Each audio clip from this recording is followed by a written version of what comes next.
the Daily Progress put it at roughly 50 protesters. Deep Throat said, as he drove by, there were maybe 30 people there.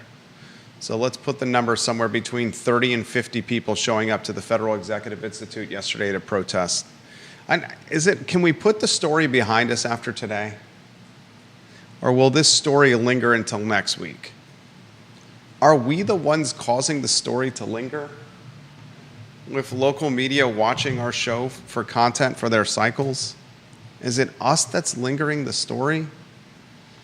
I want to talk about it maybe for the last time, the Federal Executive Institute, as we can put in perspective the lack of oomph the protests had yesterday. 30 to 50 people showing up on a protest that's been well promoted is not a protest success. We're going to talk about that today. Viewers and listeners, hit the like button. Like and share the show. Do us the favor of hitting the like button, please. Judah, we're live on my Facebook page. Can you confirm YouTube for me? All right. You confirm YouTube and LinkedIn. We're live on my Facebook. We're live on I Love CVille, and we're live on I Love CVille Food. I'll confirm the group here in a matter of moments. I want to talk UVA graduation by the numbers, a look into how the degrees broke down, who's pursuing what kind of degree. LinkedIn is up and running, J-Dubs. Twitter, I believe, is up and running.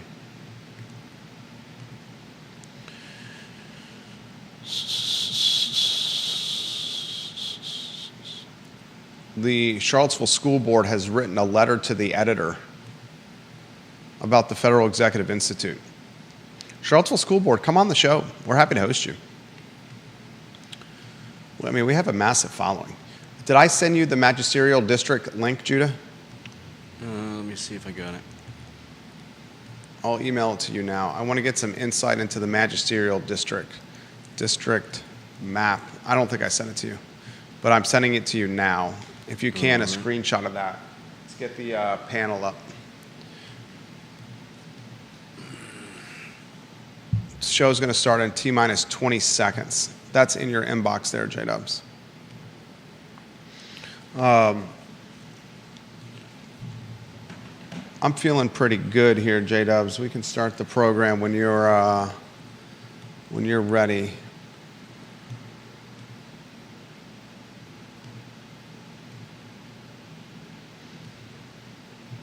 You ready to rock and roll? Set.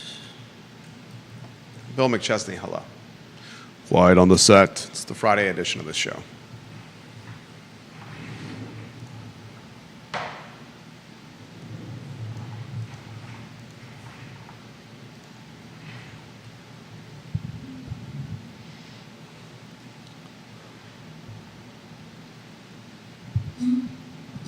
You can stop moving.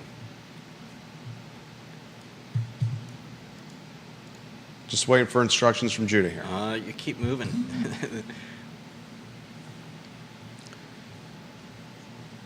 Good Friday afternoon, guys. I'm Jerry Miller. Thank you kindly for joining us on the I Love CVille show. It's great to connect with you guys through the I Love CVille network. If you did not catch Real Talk with Keith Smith this morning, first, Keith Smith out of town in Connecticut with his grandchildren. He's also doing a bicycling race for charity tomorrow. But in his steed, Ned Galloway and Diantha McKeel. Supervisor McKeel, this is her grand finale on the Albemarle County Board of Supervisors. Ned Galloway broke some news this morning on the I Love CVille network. His pursuit for a third term is now official. We will play a sizzle reel from this morning's talk show for you this afternoon, as Supervisor Galloway has officially said on the record that he will run for a third term. That breaking news in a matter of moments here on the I Love CVille show. I want to talk about the protests yesterday in front of the Federal Executive Institute. The estimate has been somewhere between 30 and 50 people at the protest. Not much bang for your buck for a protest that was planned well in advance. Furthermore, as predicted on the I Love CVille show all week long, Barracks Road Shopping Center had security in play to prevent protesters from parking in Barracks Road Shopping Center illegally. Security was watching with an eye of an eagle to prevent protesters from parking in the publicly traded Federal Realty's Barracks Road Shopping Center lot and walk down the street to protest the 14-acre, 90,000 plus square feet of building space, hand-me-down, reneging gift from Charlottesville Public Schools to the University of Virginia. I want to unpack this story, and hopefully this story we're done with after the I Love CVille show covers it this week. I see that TV, radio, and print are watching the show. Perhaps it's we're to blame for keeping the story in the news cycle. When 30 to 50 people show up for protest, that's weak sauce, man. That is super weak sauce.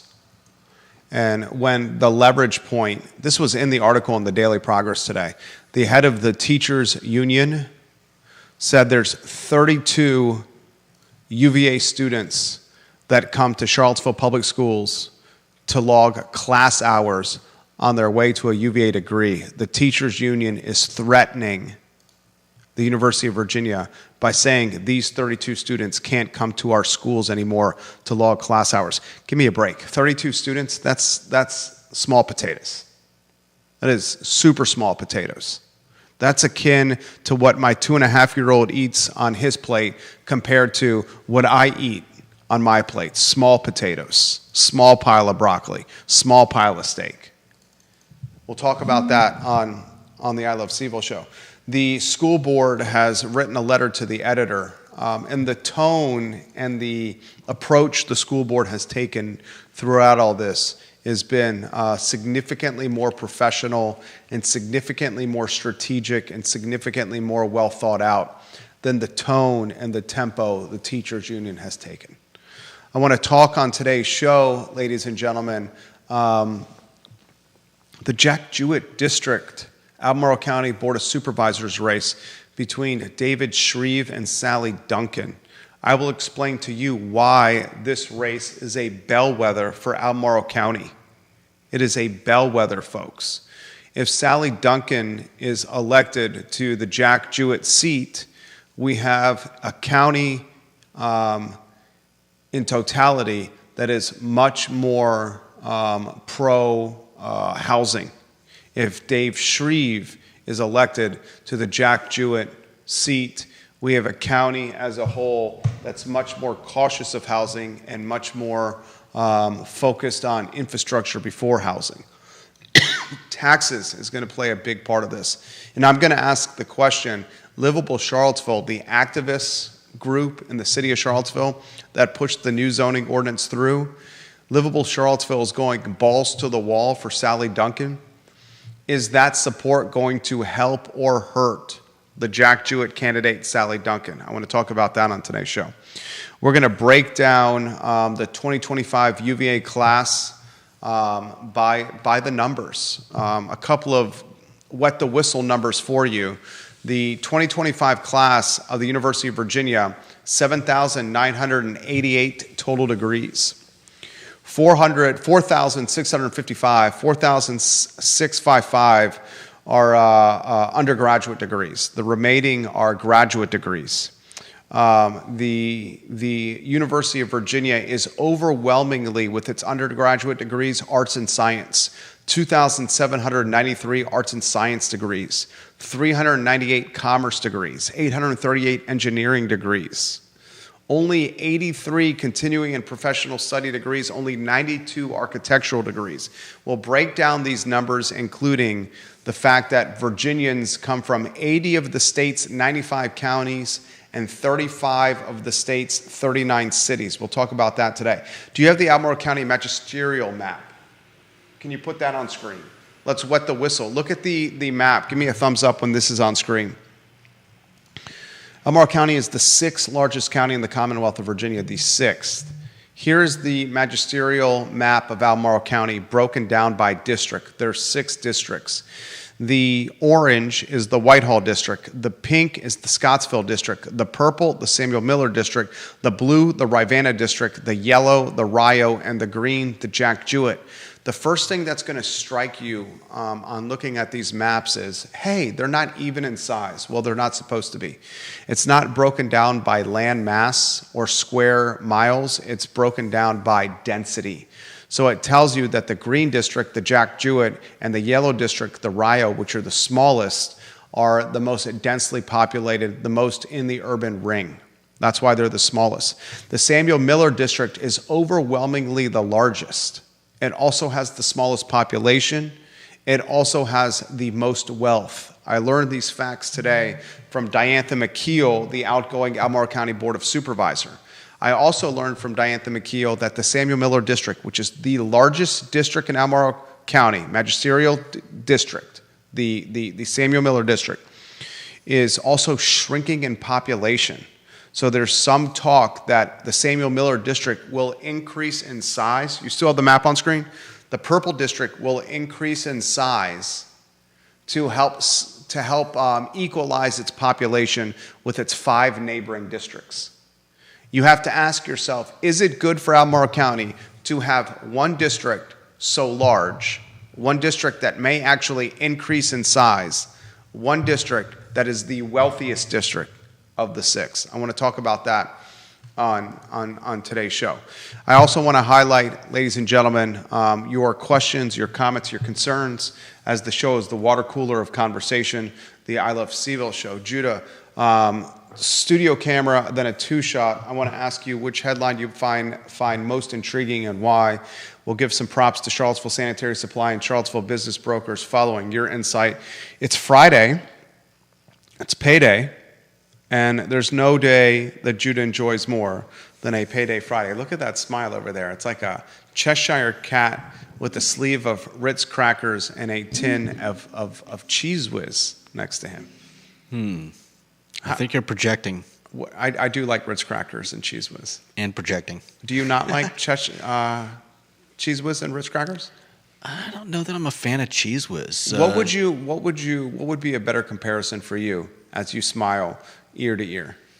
I mean, if we're going for crackers and cheese, I just go. It doesn't have to be crackers and cheese. I just go specific to Judah. Huh. For me, it would be like a glass jar of Reese's peanut butter cups. Few things get me to smile ear to ear, or maybe a fridge of ice cold IPAs. I think our viewers already know my love of goobers.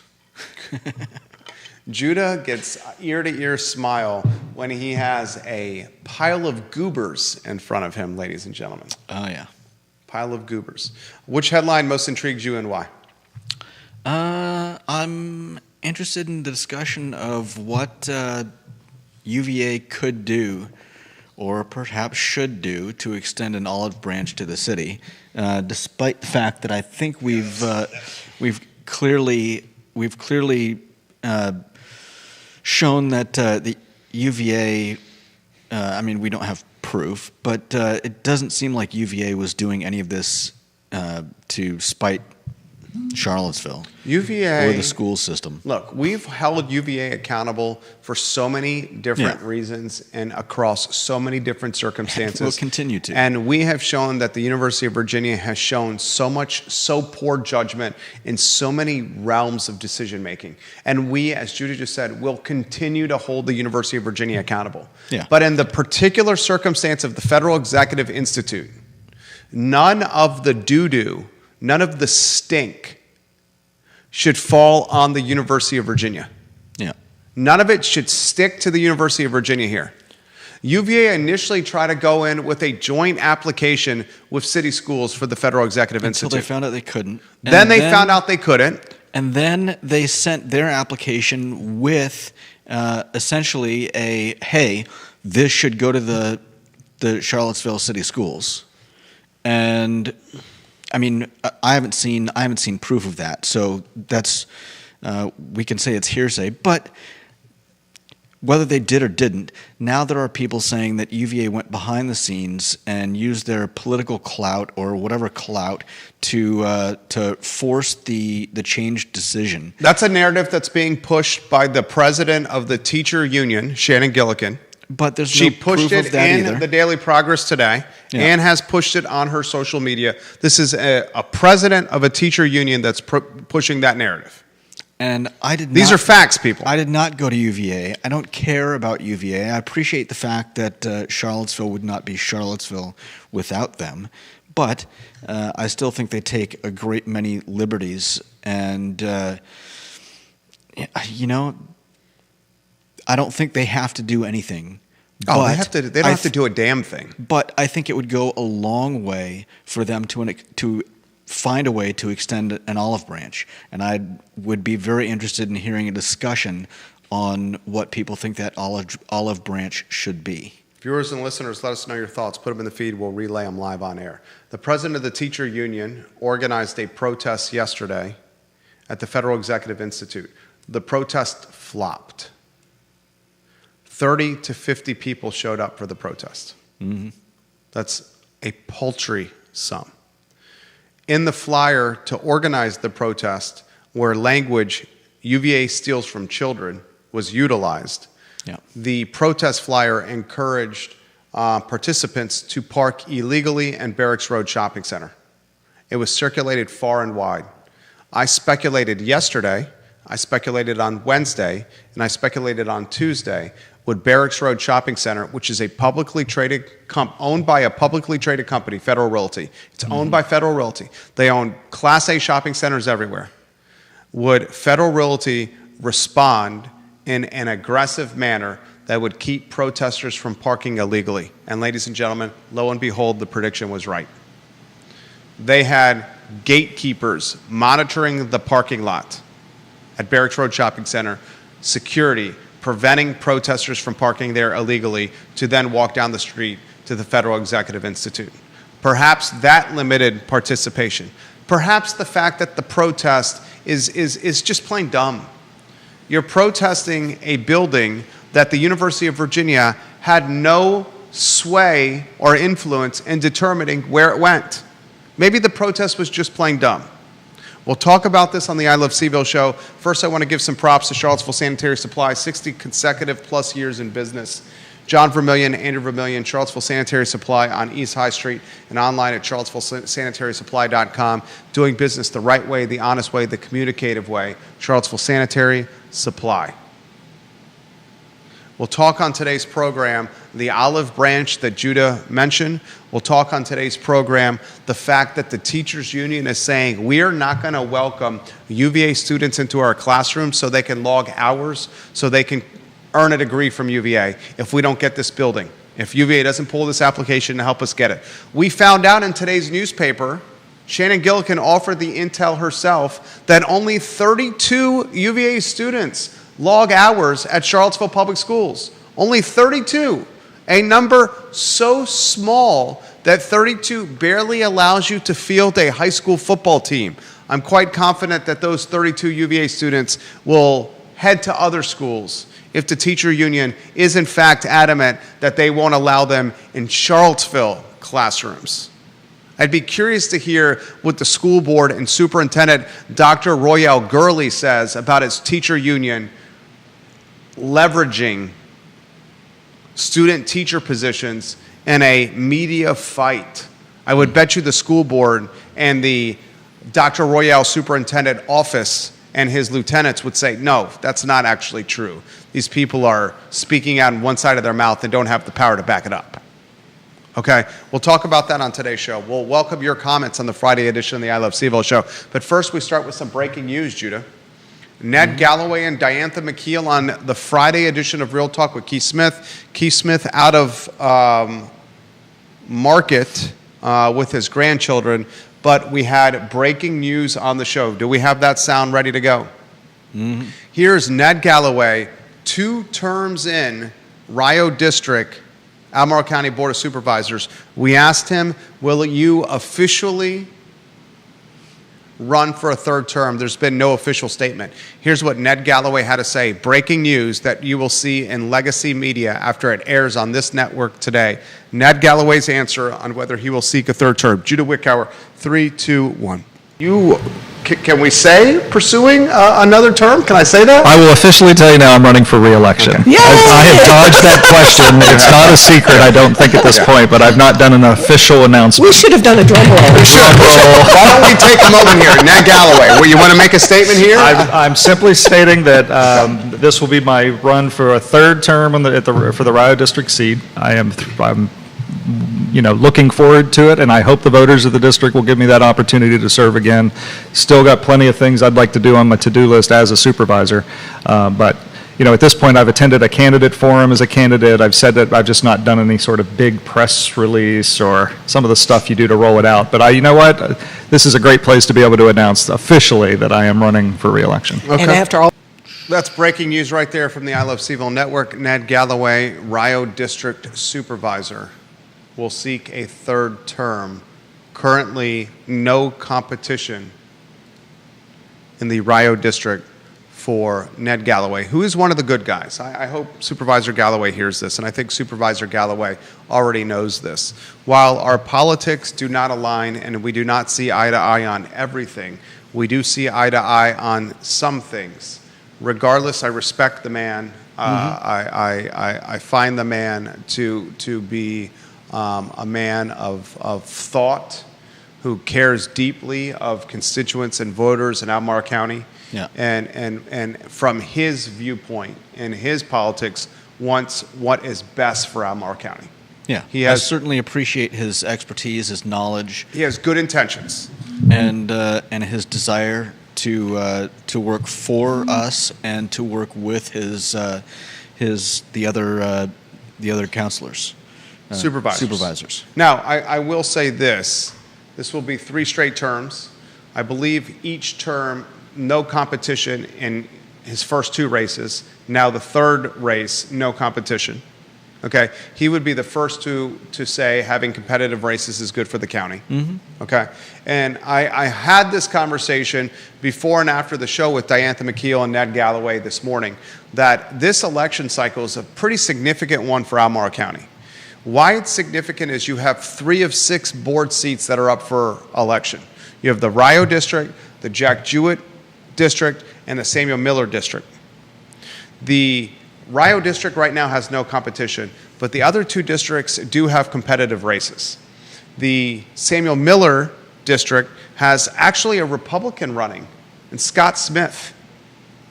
There's a Democrat running in Fred Missel, who has ties to the University of Virginia, works for the University of Virginia, and a businessman in Scott Smith running as a Republican, Missel running as a Democrat. The Jack Jewett race is a significant race for Albemarle County. You have 2 Democrats running, folks. So the primary will determine the outcome of the Jack Jewett district. Sally Duncan against Dave Shreve. And you have a candidate that is from the jump in Sally Duncan that is adamant about more housing density and adamant about utilizing tax dollars and potentially increasing tax rates to fund housing in Albemarle County. The antithesis of Sally Duncan's stance on more density and funding using tax dollars to fund density in housing is David Shreve. David Shreve is very much an infrastructure guy first, a population control guy, David Shreve. David Shreve is a guy that has already said that utilizing tax dollars or incrementally increasing taxes to fund housing is a oxymoron, if you may. Maybe oxymoron's not the best description. Could be potentially damning for the county because it's only going to gentrify the county faster. He would say that. Okay, this Jack Jewett race is a bellwether for Albemarle County in totality. Will you see this Jack Jewett race go Sally Duncan's way or Dave Shreve's way? And that outcome, Duncan or Shreve, will tell you a lot of the appetite or the ideology of voters in Albemarle County. Are voters and ideologies in Albemarle County overwhelmingly in supportive of housing and more population density? Are voters in Albemarle County committed to green space, Population control, keeping the development area at 5%. There's now conversation that's percolating about the 5% development area, not necessarily expanding it, but making trades for the development area. Like my old neighborhood, Glenmore. That Glenmore neighborhood strategized, organized, and galvanized to prevent extra housing to come outside the gates of Glenmore at Breezy Hill, a southern development project.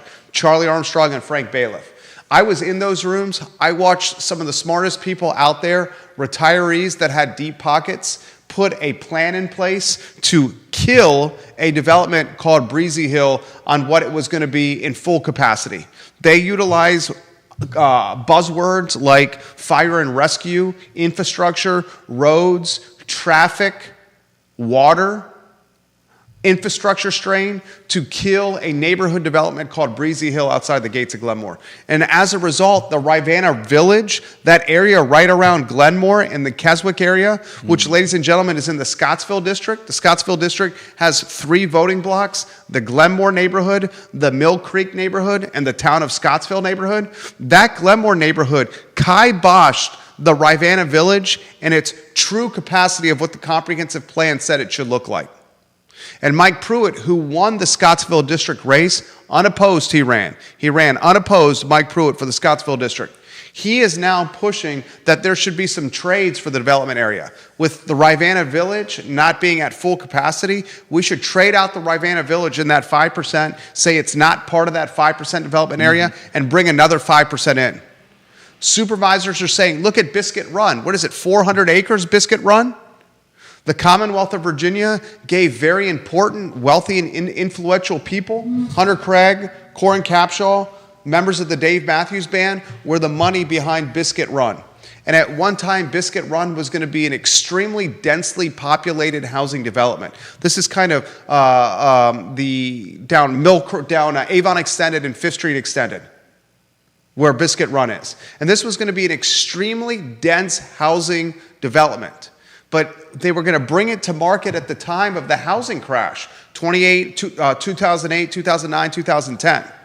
And as a result, because of their influence, their power, and the clout, the money behind Biscuit Run went to the Commonwealth and got it basically converted into a park for tax credits to keep them from being on the hook of a development that was going to come online at the worst time possible.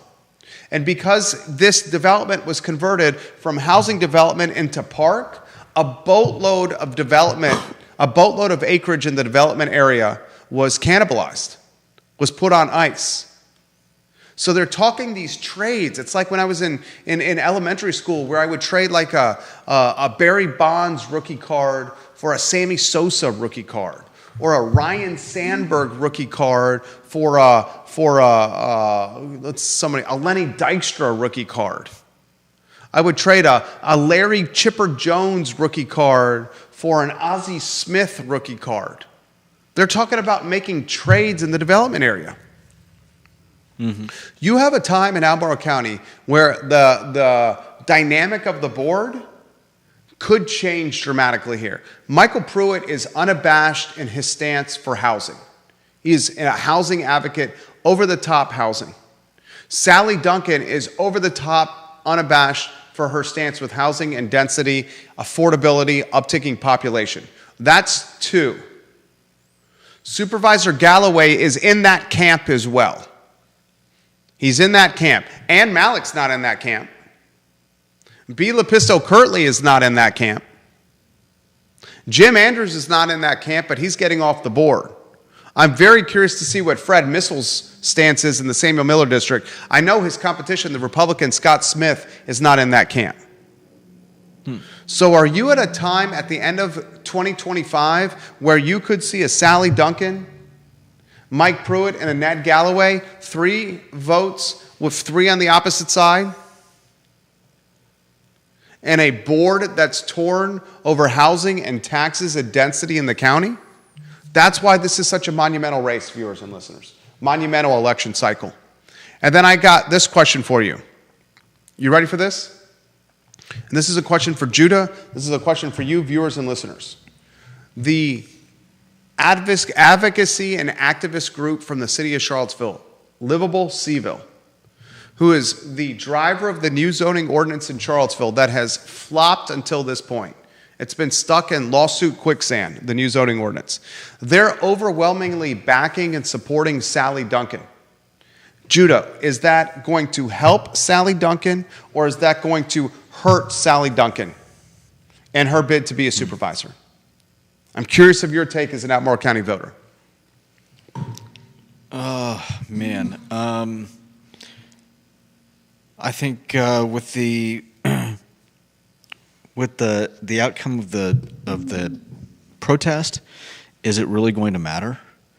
Are enough people going to be swayed by that support for it even to make a dent? I honestly don't know. Well, that's why people listen, is for your opinion. I mean, I don't really care much for Livable CVille, one way or the other. I'm not saying I dislike them. I just don't care one way or the other, and so I'll be looking more at the individual candidates, and not their support systems. So it's not going to help in the case of my vote. I would caution the viewers and listeners. I would caution taxpayers and voters that watch and listen to this show. This activist and advocacy group, Livable CVille, has caused so much policy dysfunction in Charlottesville City. So much policy dysfunction. They pushed this zoning, one of the most radical zoning in all of the country, forward. They bullied council, they pressured council, and council bent over and took it. That's more on council, though. I understand what you're saying. It's not. Council serves at the bequests of taxpayers and voters. And to Livable CVille's credit, they show up, they're organized, and they're loud. Yeah. Okay? So council listened. But what they listened to has backfired on them. Nothing has materialized. And I would encourage voters and taxpayers in Albemarle County to be very careful, because this is the hand-picked candidate. The hand-picked candidate, Sally Duncan. Very careful.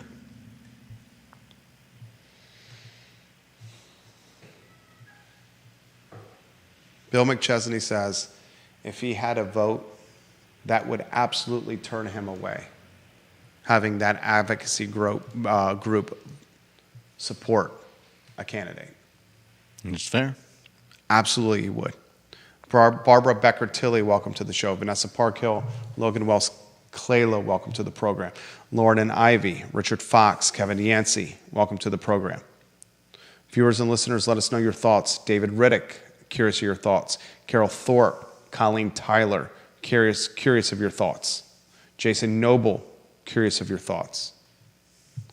This is an election year that's very important, folks. And Judah brought up the protests yesterday at the Federal Executive Institute as you're putting the right lower thirds on screen. Which one do you want?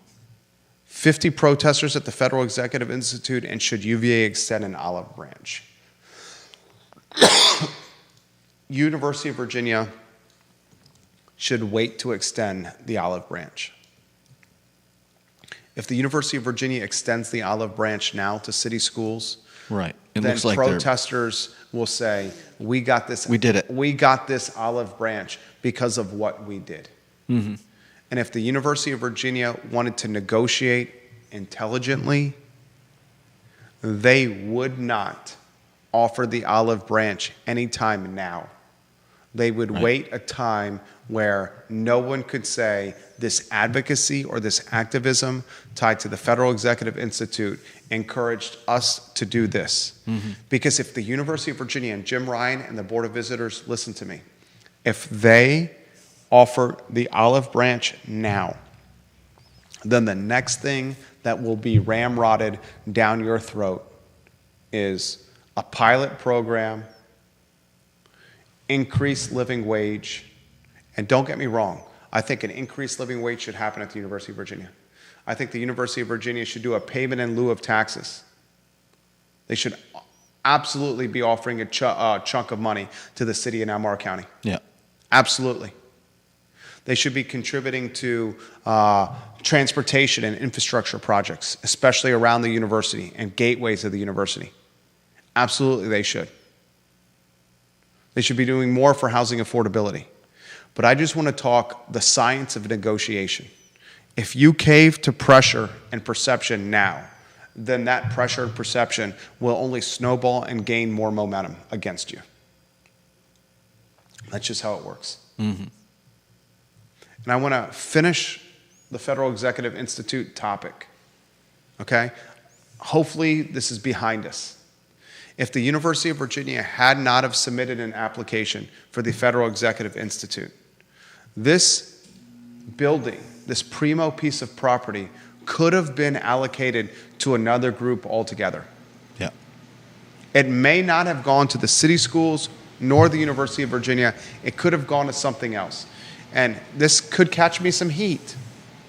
That could have been an epicenter for the homeless, the Federal Executive Institute.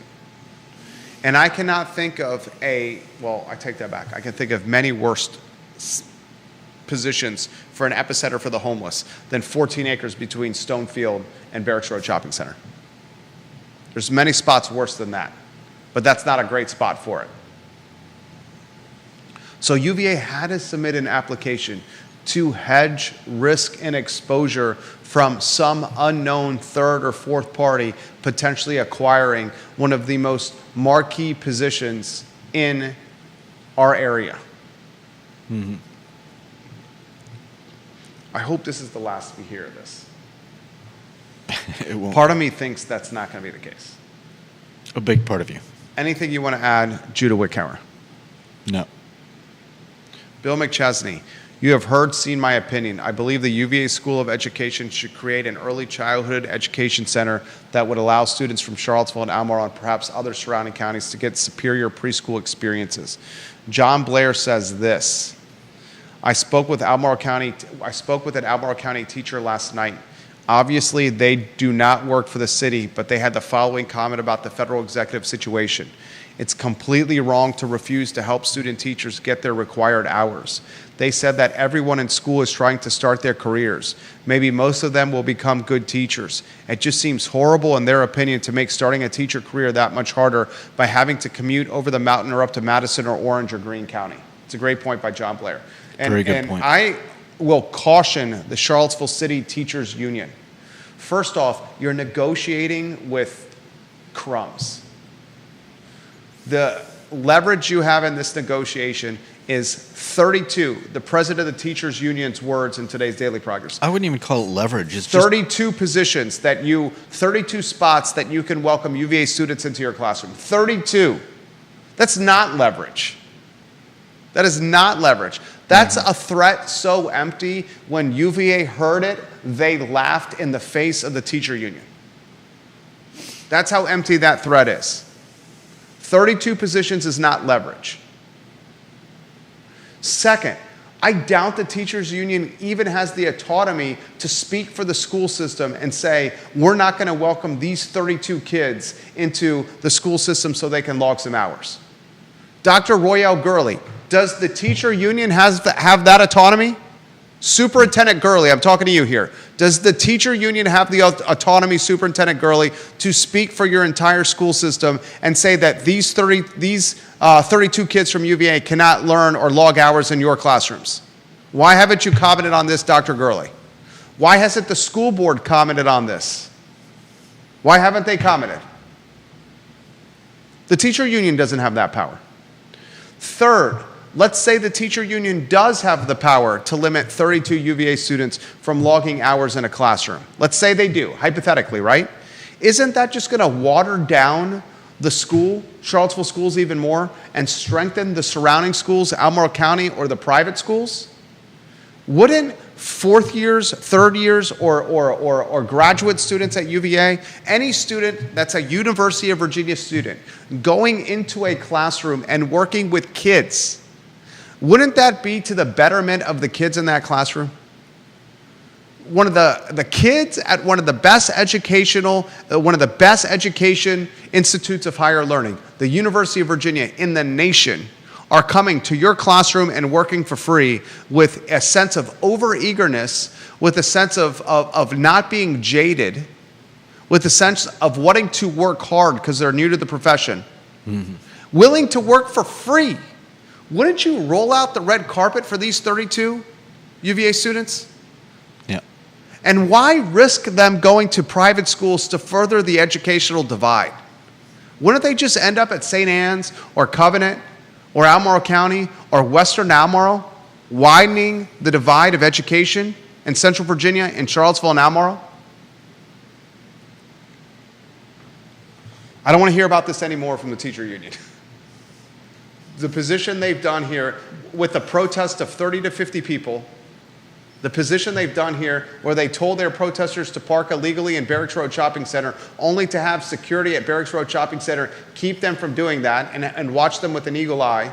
The thing that they're doing here, trying to negotiate 32 UVA students from learning in their classrooms when they don't have the power or autonomy to do it, when they know openly that they'll water down education at Charlottesville Public Schools, hurting their students specifically.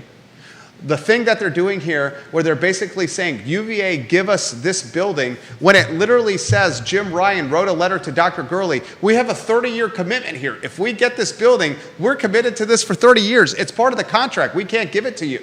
And they don't even have it yet. They don't even have it yet. And the fact that this could have gone to another party. And it still can. And it still can. Stop it, teacher union. What is it, the GSU? Yeah. They have 30 days from some date, some point, to to renege again if they want to. Stop it, teacher union. This is not a fight you want to fight. The fight that you want to fight is improved compensation, improved benefits, improved perk, improved professional quality of life. What's best for your students. That's the fight you want to fight. You don't want to die in a mountain that's a losing fight. And that's what you're doing here. Custard's last stand. Did you say custard? Custard's last stand, the teachers union dying on this mountain.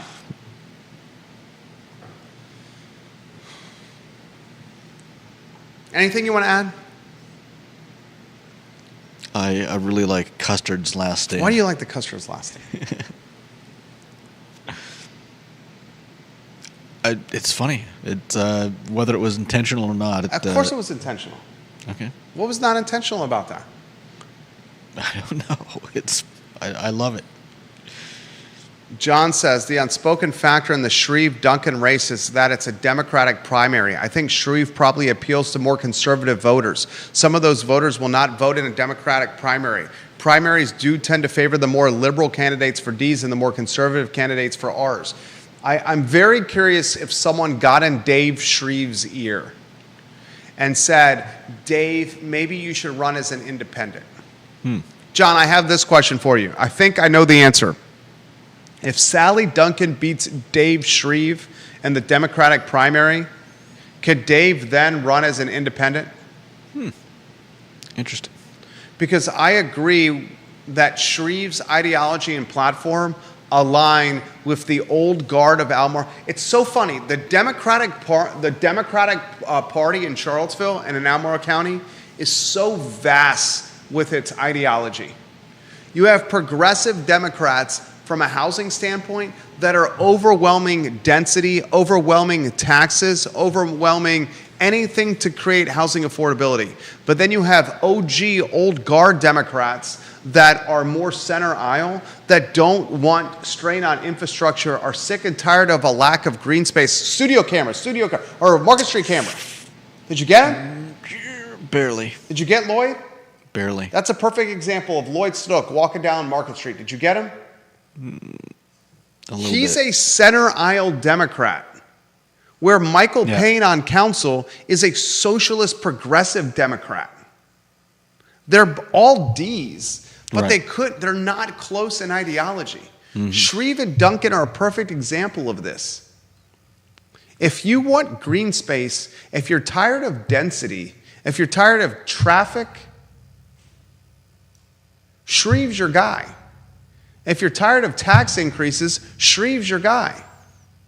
If you want tax increases to create density and housing and are unafraid of traffic and willing to navigate it, then Duncan's your gal.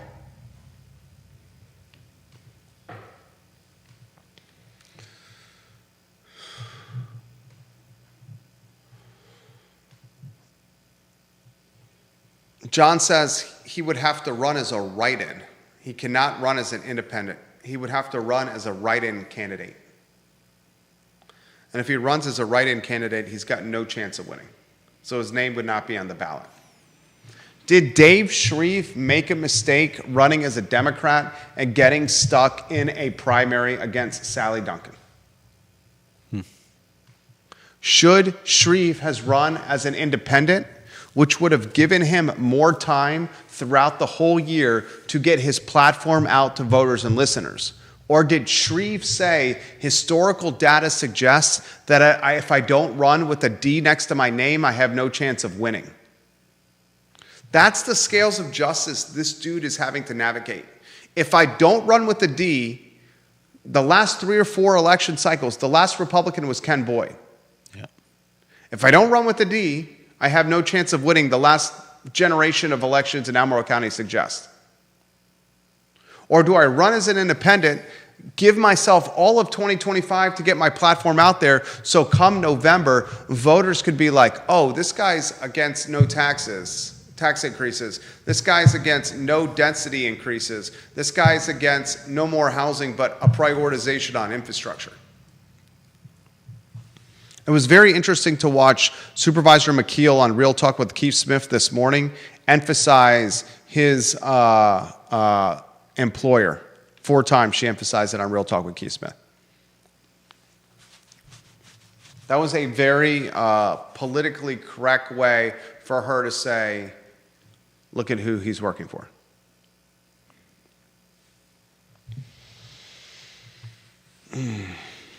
All right. 121 here on the Friday edition of Real Talk of the I Love CVille show.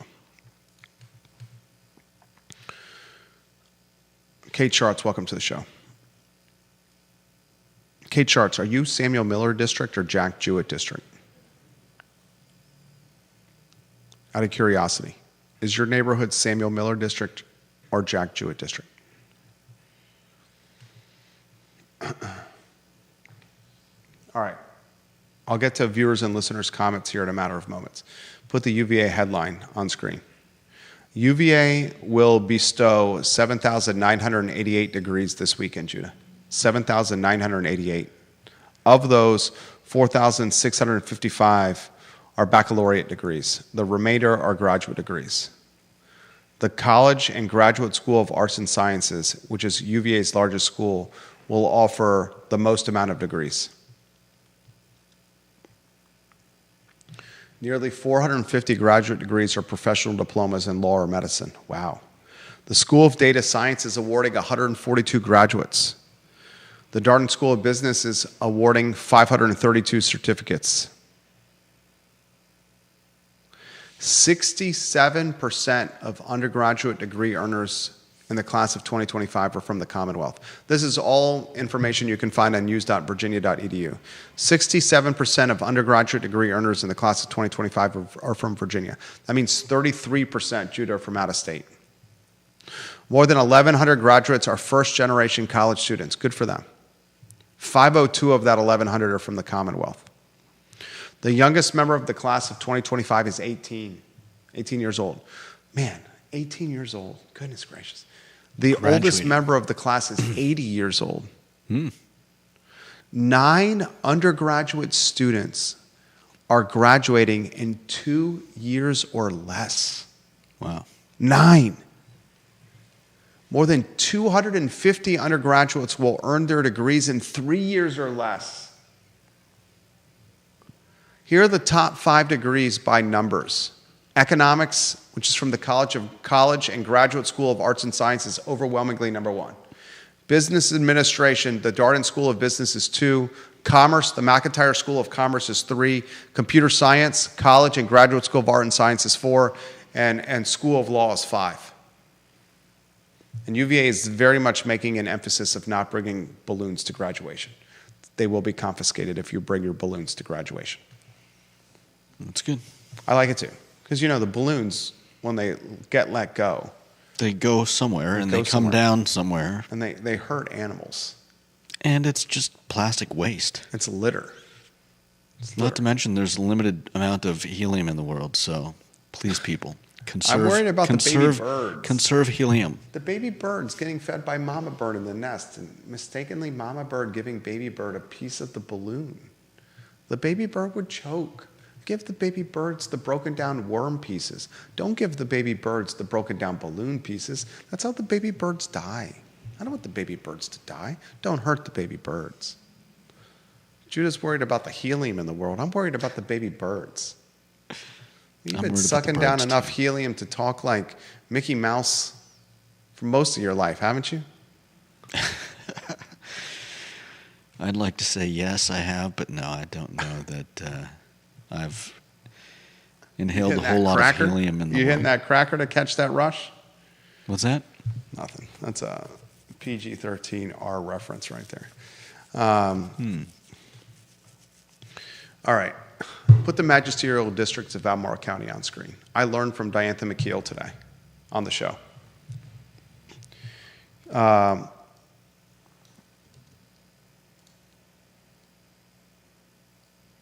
First off, this is the final year of a 28-year term. No, 4 terms, 28 total years for Diantha on the Board of Supervisors. 3. Is that right? I got it wrong. I said it wrong the last time. Did she correct me? She All did. right, I'm going to CVillepedia. I think you said it was 4 school board terms, 3 board of supervisors terms. Ah, you're right. You're totally right. Thank you. I should have listened to Diantha. 4 terms on the school board, 3 terms on the Board of Supervisors.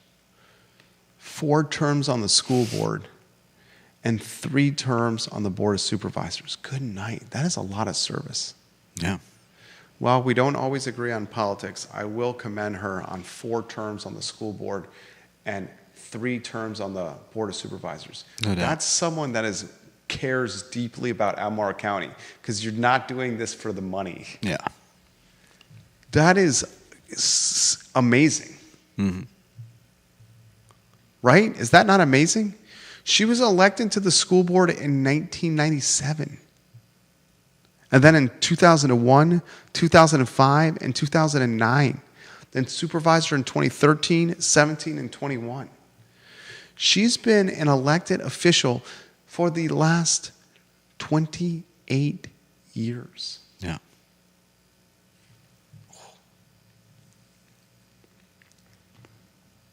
You got the magisterial map on screen? Yep. Look at the screen. This is what I learned from her today. The purple on that map, if you're looking at the screen, is the Samuel Miller District. It's the largest district in Albemarle County by far. Albemarle County is the 6th largest county in Virginia, and it's broken down into 6 magisterial districts. The purple one is Samuel Miller. The orange one is Whitehall. The pink one is Scottsville. The yellow one is Rio, and the green one is Jack Jewett. The reason the green one and the yellow one are so small is the districts are broken down by population. Yeah. And the idea is to have even population in each district. So Albemarle County is what, 114,000 people? Albemarle County population? About 114, 115,000 people? Let's say 115,000 people. Take 115,000 divided by 6. Your goal is to have about 19,000 people in each district. So it shows you the density in the green and yellow, that an area that small has the population of the area of the purple, the Samuel Miller district. Yeah. I also learned from Diantha McKeel this. The purple district, the Samuel Miller district, is losing population. It has the smallest population, and the population it's losing. And I said to her, and I knew this answer, but I wanted to hear from the supervisor. I said, why does the Samuel Miller district have the smallest population? She said, because it's the wealthiest population. And then she looked at me, she's smart. She goes, now, why is it the smallest with the wealthiest? I said, well, when it's the wealthiest, they have the largest plots of land because they're the wealthiest, so they have the biggest acreage. They have the biggest parcels. And because they have the biggest acreage and the biggest parcels, there's the least amount of density. Yeah. More So space between you and your neighbor. More space between you and your neighbor. Less space for more people. Exactly right. So we got to talking about this. The Samuel Miller district is the wealthiest, the largest, and the smallest population. And there's talk now of expanding the Samuel Miller district, taking from other districts to make the population even across all 6. The conversation was, is there concern that the Samuel Miller district, if you look at that map, would you say that's a third of the map? Would you say that's a third? Damn near close to a third of the district, right? The whole map, right? The whole county? Yeah, it's got to be pretty close. Pretty close to a third. There's concern that making the wealthiest district with the smallest population even larger. Yeah. There's concern. It's not going to change their vote. I mean, they're equalizing the populations, right? You can make an argument that the wealthy voters or the wealthy have from time to time more power, Yeah. right? From time to time. Found that fascinating. The 6 districts: Samuel Miller, Scottsville, Whitehall, Rivanna, Rio, and Jack Jewett. And of the districts that are up for election this year, it's the green one, the yellow one, and the purple one. The yellow one has no competition. Ned Galloway looks like he's going to cruise to his 3rd straight term.